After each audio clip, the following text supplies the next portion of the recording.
नमस्कार दोस्तों, प्रभा साक्षी पॉडकास्ट में आपका स्वागत है। आज हम बात करेंगे अडानी ग्रुप की उस बड़ी रणनीति की जो आने वाले समय में भारत के एविएशन सेक्टर की तस्वीर बदल सकती है। अडानी ग्रुप ने केंद्र सरकार से एक अहम नियम में बदलाव की मांग की है। मौजूदा नियम के तहत दिल्ली और मुंबई एयरपोर्ट के ऑपरेटर किसी भी स्केड्यूल्ड एयरलाइन में 10% से अधिक हिस्सेदारी नहीं रख सकते। अगर सरकार इस नियम में बदलाव करती है तो अडानी ग्रुप के लिए अपनी एयरलाइन शुरू करने का रास्ता खुल सकता है। माना जा रहा है कि इससे भारतीय एविएशन बाजार में इंडिगो और एयर इंडिया के मौजूदा दबदबे को चुनौती मिल सकती है।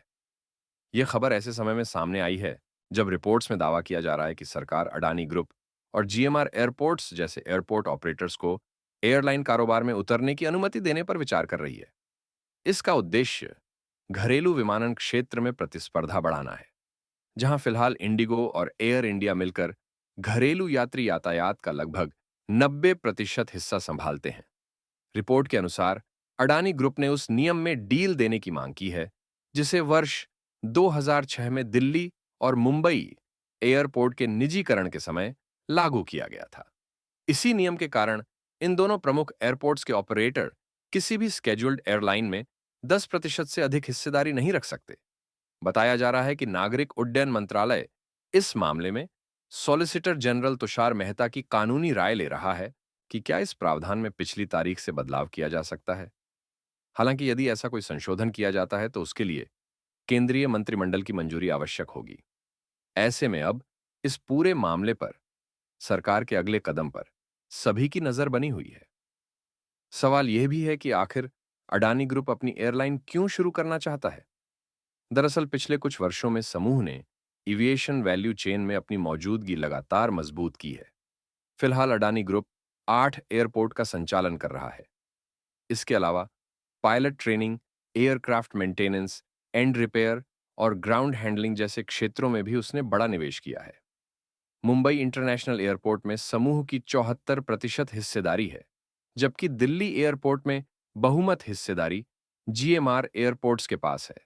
रिपोर्ट में यह भी कहा गया है कि अडानी ग्रुप की नई रणनीति ब्राजील की विमान निर्माता कंपनी एम्ब्रेयर के साथ प्रस्तावित साझेदारी से भी जुड़ी हुई है। जानकारी के मुताबिक समूह को मौजूदा एयरलाइनों के बीच एम्ब्रेयर विमान खरीदने को लेकर अपेक्षित रुचि नहीं मिल पाई। ऐसे में उनका मानना है कि यदि उनकी अपनी एयरलाइन होगी तो विमान निर्माण से जुड़ी यह परियोजना व्यावसायिक रूप से अधिक सफल साबित हो सकती है। हालांकि समूह के एक वरिष्ठ अधिकारी ने यह भी स्पष्ट किया है कि फिलहाल एयरलाइन शुरू करने या किसी मौजूदा एयरलाइन का अधिग्रहण करने को लेकर कोई अंतिम फैसला नहीं लिया गया है। उन्होंने इतना जरूर कहा कि सरकार को ऐसा ढांचा तैयार करने का सुझाव दिया गया है जिससे बिना अनावश्यक मालिकाना प्रतिबंधों के इस क्षेत्र में कारोबार करना आसान हो सके। अब सवाल यह है कि सरकार इस प्रस्ताव पर विचार क्यों कर रही है। रिपोर्ट के मुताबिक केंद्र सरकार का मानना है कि घरेलू विमानन क्षेत्र में अधिक प्रतिस्पर्धा से यात्रियों को बेहतर सेवाएं और अधिक विकल्प मिल सकते हैं। सरकारी अधिकारियों का कहना है कि मजबूत वित्तीय क्षमता वाली कोई नई एयरलाइन बाजार में प्रतिस्पर्धा बढ़ा सकती है।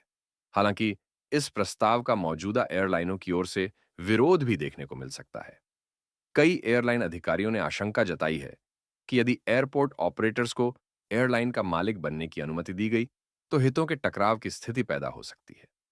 विशेष रूप से एयरपोर्ट स्लॉट के आवंटन को लेकर सवाल उठ सकते हैं, क्योंकि टेक ऑफ और लैंडिंग के स्लॉट किसी भी व्यस्त एयरपोर्ट पर बेहद महत्वपूर्ण और मूल्यवान संसाधन माने जाते हैं।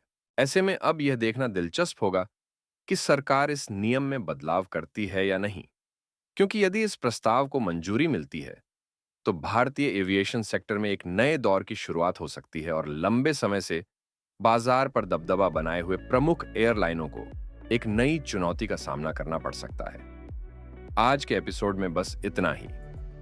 अगर आपको यह पॉडकास्ट पसंद आया हो तो इसे शेयर करें, हमारे चैनल को सब्सक्राइब करें और ऐसे ही महत्वपूर्ण विषयों पर विश्लेषण सुनने के लिए प्रभा साक्षी को फॉलो करना न भूलें।